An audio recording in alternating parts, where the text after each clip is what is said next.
ಸುರ ಮಯಾಸುರ ಪ್ರಲಂಬಾಸುರ ದುರ್ಗಾಸುರ ಕಾಗಾಸುರ ಜಳಾಸುರ ವ್ಯೋಮಾಸುರ ಏನು ಎಂತಾದ್ರೂ ಹೇಳಕತ್ತಿದೀವಿ ಅಂತ ಹೇಳತ್ತೀವಿ.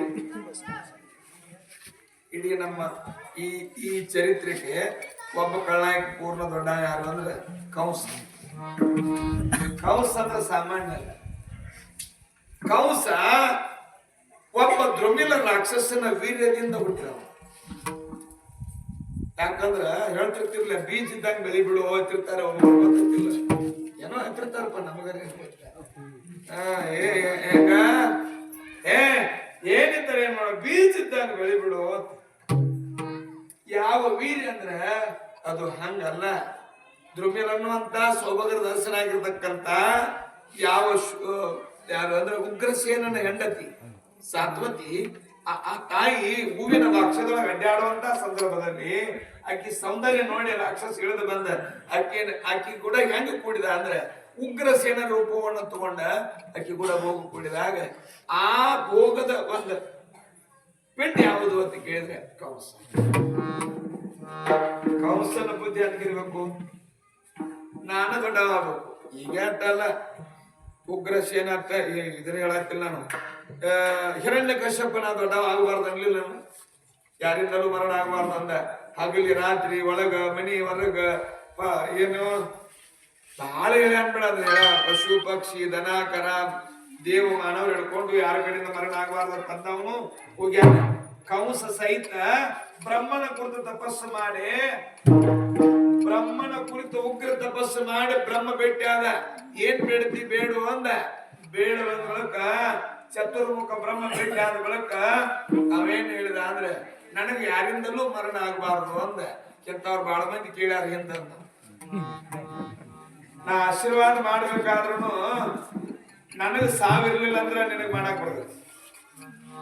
ಆಶೀರ್ವಾದ ಏನು ಪಟ್ಟ ಸಾವ ನಿನಗ್ ಕಾಣತಿಲ್ಲೋ, ನನಗ್ ಸಾವಿರ್ಲಿಲ್ಲ ಅಂದ್ರೆ ನಿನಗ್ ಮಾಡಕ್ ಬರ್ತದೆ. ಒಂದ್ ವಿಚಾರ ನಿಮಗ್ ಒಂದು ಗೊತ್ತೈತಿ ಪೂರ್ಣ ವ್ಯತ್ಯಾಸ.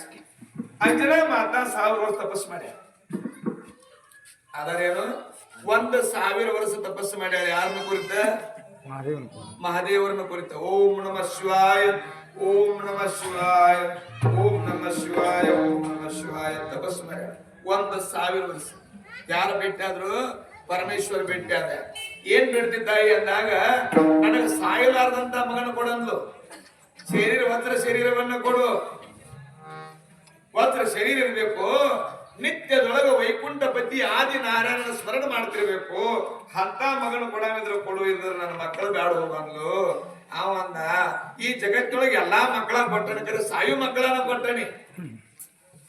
ಜಗತ್ತು ಕೊಟ್ಟಂತ ಮಕ್ಕಳು ಎಂತಾವೆಲ್ಲ ಬಹಳ ಸಿಟಿಗದೆ. ಆ ಮಗನ ಈ ಮಗನ ಹಚ್ಚಿವ್ ಕರೆ ಎಲ್ಲ ಮಕ್ಕಳ ಇವೆಲ್ಲ ಜಗತ್ತಿಗೆ, ಹೌದಲ್ಲ? ಎಲ್ಲ ಮಕ್ಕಳ. ಅದ ಅವನ್ ಮಗ, ಇದು ಇವನ್ ಮಗ, ಇದು ಇವನ್ ಮಗ, ಎಲ್ಲ ಮಕ್ಕಳ ಕರೆ. ಅವ್ ಮಗ ಅಂದ್ ನೋಡ್ ನನಗೊತ್ತು. ನನಗ ಮಗ ಅಂದವ, ಇವ್ ಮಗ ಯಾರಿಗಿಲ್ಲ, ಇವ್ ಮೇಲಿಂದ ಗಪ್ಪನ ಬಿದ್ದಾನ. ಜಗತ್ತಿನೊಳಗ ವಿಚಾರ ಮಾಡ್ಬೇಕು. ನನಗ ಒಂದು ಇಂಥ ಶಾಪವನ್ನ ವಿಚಾರ ಹೆಂಗೈತೆ ಅಂದ್ರೆ ಪರಮೇಶ್ವರ ತಾನೆ ಸಾಯಲಾರದಂತ ಮಗನ ಕೊಡಾಕ ಎಲ್ಲಾ ಕೊಟ್ಟನ ಕರೆ. ನಿನಗೆ ಆಶೀರ್ವಾದ ಕೊಡ್ಬೇಕಾದ್ರೆ ಹೆಂಗ್ ಮಾಡ್ಲಿ ಅಂತ ವಿಚಾರ ಮಾಡಿದೆ. ಹಾದಿ ನೋಡ್ತಿದ್ದ ಅವನು, ಪರಮೇಶ್ವರ ಹಾದಿ ನೋಡ್ತಿದ್ದ. ಹರಿ ಸೇವಾ ಎಂತ ಮಾಡ್ಲಿ ಅಂತ ಹಾದಿ ನೋಡ್ತಿದ್ದ. ಹರಿ ಸೇವಾ ಅವ ಹರ, ಇವ ಹರಿ ಸೇವಾ ಮಾಡ್ಬೇಕಂತ ಹಾದಿ ನೋಡ್ತಿದ್ದ.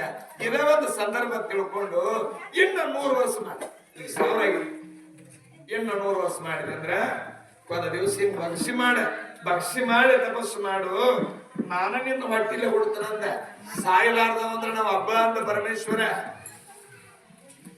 ಇವತ್ತು ಬ್ರಹ್ಮ ಹೇಳ್ತಾ, ನಾ ಹೇಳುದು ಇಲ್ಲಿ ನನಗ ಸಾವೈತಿ 100 ಆದ ಬಳಕ ನಿನಗೆ ಹೆಂಗ ಕೊಡ್ಲಿ ಅಂದ. ಹಂಗಾದ್ರ ಈ ಬ್ರಹ್ಮಾಂಡಗಳೆಂಟದಾವ ಗೊತ್ತಿಲ್ಲ, 1 2 ಇದ್ರ ಆಕಾರ ಗೊತ್ತಿಲ್ಲ. ಈ ಬ್ರಹ್ಮಾಂಡಗಳು ಎಷ್ಟದಾವ ಗೊತ್ತಿಲ್ಲ. ಆ ಬ್ರಹ್ಮಾಂಡದ ವಜ್ಜಿ ಒಬ್ಬ ಹುಡುಗ 12 ವರ್ಷದ ಬಾಲಕ ನನ್ನ ಎದಿ ಮೇಲೆ ಕೂತಿದ್ರೆ ಮಲ್ಲ ಯುದ್ಧ ಅಂತಾರೆ. ಮಲ್ಲ ಯುದ್ಧ ಮಾರೋಗಿಲಾಸಿ ಆ ಪಟ್ಟಿಲೆ ಗಜಾಸಿ ಮಲ್ಲ ಯುದ್ಧ ಕೇಳಲಾಸಿ ಹುಟ್ಟು ಮಲ್ಲ ಯುದ್ಧ. ಮಲ್ಲ ಯುದ್ಧ ಅಂದ್ರ ಮುಷ್ಟಿ ಯುದ್ಧ.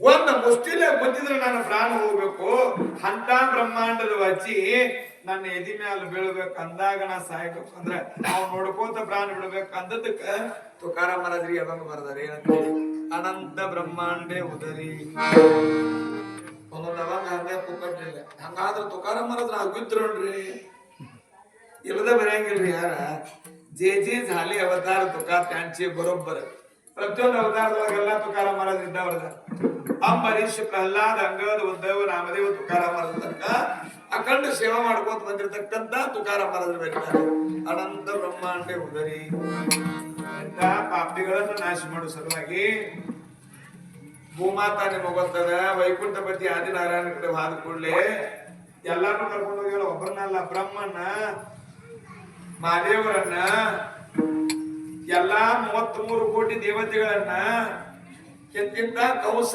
ಮುಷ್ಟಿಕ ಚಾಣುರ ಇಂತಿಂತ ದೈತ್ಯರ ನಾಶ ಆಗ್ಬೇಕಾದ್ರೆ ಬ್ರಹ್ಮ ಹತ್ಯ ಗೋ ಹತ್ಯ ಸ್ತ್ರೀ ಹತ್ಯ ಶಿಶು ಹತ್ಯ ಪಂಚಪಾತಕಿ ವಿಶ್ವಾಸಘಾತಕಿ ಎಂತ ಪಾಪ ಮಾಡಿರ್ತಕ್ಕಂತ ಈ ಚಾಂಡಾಲರನ್ನ ಸರ್ವನಾಶ ಮಾಡಬೇಕಾದ್ರೆ ದೇವ ನೀ ಅವತರಿಸಿ ಬರಬೇಕಂದಾಗ ಪರಮಾತ್ಮ ಹೇಳ್ಯಾನ 4ನೇ ಅಧ್ಯಾಯದೊಳಗೆ ಗೀತಾ ತತ್ವದೊಳಗೆ ಯದಾ ಯದಾ ಹಿ ಧರ್ಮರಕ್ಷಣಯ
ಜನ್ಮಶೋಷಿಯಲ್ಲಿ ದುಷ್ಟ ನಿರ್ಧಾಳಿ ಲಿಂಗಿತೆ ಅವಾಗ ಪ್ರಮಾಣ ಪ್ರಕಾರ ಧರ್ಮದ ರಕ್ಷಣೆಗಾಗಿ ಪರಮಾತ್ಮ ಯಾರ ಉದರದಿಂದ ಹುಟ್ಟಬೇಕಾದ ಕಾರಣ ಏನು ಅಂದ್ರೆ ಸ್ವತಃ ಕಂಸನ ತಂಗಿ ಯಾರು ಅಂದ್ರೆ ದೇವಕಿ ವಸುದೇವರನ್ನ ಬಂದಿ ಕಾಣಿ ಒಳಗಿಟ್ಟ ಹುಟ್ಟುವಂತ ಮಕ್ಕಳನ್ನ 6 ಮಕ್ಕಳ ಕೊಂದ 7ನೇದವ್ರು ಯಾರು ಅಂದ್ರ ಶೇಷನ ಅವತಾರ ಬಲಿರಾಮರಾಗಿ ರೋಹಿಣಿ ಗರ್ಭದೊಳಗೆ ಹುಟ್ಟಿದ್ರು 7 ತಿಂಗಳ ತನಕ ದೇವಕಿ ಗರ್ಭದೊಳಗೆ 7 ತಿಂಗಳಾದ ಬಳಿಕ ಯೋಗ ಮಾಯಾವಧಿಯಲ್ಲಿ ಬಂದ್ರೆ ದೇವಕಿ ಗರ್ಭದೊಳಗೆ 7ನೇ ಗರ್ಭ ಬಲಿರಾಮ ದೇವರು 8ನೇ ಗರ್ಭದಿಂದ ಈಗ ಸತ ಬದಕ್ಕೆ ಅದು ಯಾವುದು ಶ್ರಾವಣ ಪವಿತ್ರ ರೋಹಿಣಿ ನಕ್ಷತ್ರ ಶ್ರಾವಣ ಚಾಲು ಐತಿ ಏನು ಅಂದ್ರೆ ಸರಿ ಕೃಷ್ಣ ಹುಟ್ಟು ದಿವಸ ಬಂದಿಲ್ಲ ಕೃಷ್ಣ ಜನ್ಮಾಷ್ಟಮಿ 4ನೇ ತಾರೀಕು ಐತಿ ಮುಂದಿನ ತಿಂಗಳ 4ನೇ ತಾರೀಕು ಕೃಷ್ಣ ಜನ್ಮಾಷ್ಟಮಿ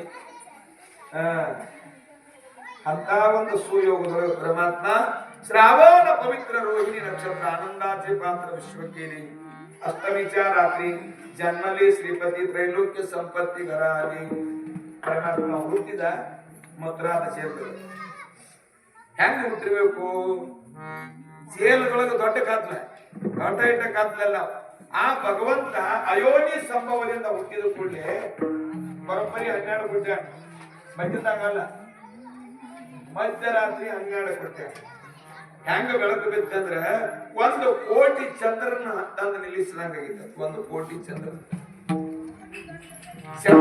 ಚಂದ್ರ ಪ್ರಕಾಶ ಬೇರೆ ಸೂರ್ಯ ಪ್ರಕಾಶ ಬೇರೆ ಚಂದ್ರ ಪ್ರಕಾಶವನ್ನ ಒಂದ್ ಎಷ್ಟು ಕೋಟಿ ಚಂದ್ರರನ್ನ ತಂದು ನಿಲ್ಲಿಸಿದಂಗಾಗಿತ್ತು ಅಷ್ಟು ಬೆಳಕು ಬಿದ್ದಿತ್ತು ದೇವಕಿ ಮಾತಾಡ್ತು ಎಲ್ಲಾ ಮಕ್ಕಳು ಹುಟ್ಟು ಬೇರೆ ಇದ್ದು ಖರೀ ಈ ಮಗ ಬೇರೆ ಈ ಮಗ ಇನ್ನು ನನ್ನ ಅಣ್ಣನ ಕೈಯಾಗ ಸಿಕ್ಕರ ಗತಿ ಏನಾದಿತ್ತು ಅಂತೇಳಿ ದುಃಖ ಮಾಡುವಾಗ ದೇವರಂದ ನಾ ಯಾರ ಕೈಯಾಗೂ ಸಂಹಾರ ಆಗವಲ್ಲ ಭಕ್ತರಾಕೆ ಪಾಯ ಪಾಸಿ ದುರ್ಜನಾತಿ ಸವಾರಿ ದುರ್ಜನರನ್ನು ಸವಾರಿ ಮಾಡೋ ಸಲುವಾಗಿ ನನ್ನ ಅವತಾರ ಐತಿ. ತಾಯಿ ನನ್ನ ದರ್ಶನ ನೋಡು, ನನ್ನ ವಿಶ್ವರೂಪ ನೋಡಂತೇಳಿ ಮೊದಲು ವಿಶ್ವರೂಪ ಯಾರಿಗೆ ತೋರಿಸ್ಯಾನ ಅಂದ್ರೆ ದೇವಕಿ ಮಾತಾ ವಸುದೇವರಿಗೆ ತೋರಿಸ್ಯಾನ. ಅವಾಗ ತಾಯಿ ಅಂದ್ರು ನಾವು ಬಾಂಡ್ ಬರೆದು ಕೊಟ್ಟಿದ್ದೀವಿ 12 ವರ್ಷ ಆಗೋ ತನಕ ನಮ್ಮ ಮಗ ನಿನಗೆ ಭೇಟಿ ಆಗೋದಿಲ್ಲ ಅಂತೇಳಿ ಬರೆದು ಕೊಟ್ಟಿದ್ದೀವಿ. ಮತ್ತೆ ಈಗ ನಮ್ಮನಿ ಆದ್ರೆ ನಮ್ಮ ಅಣ್ಣ 5 ಸತ್ತು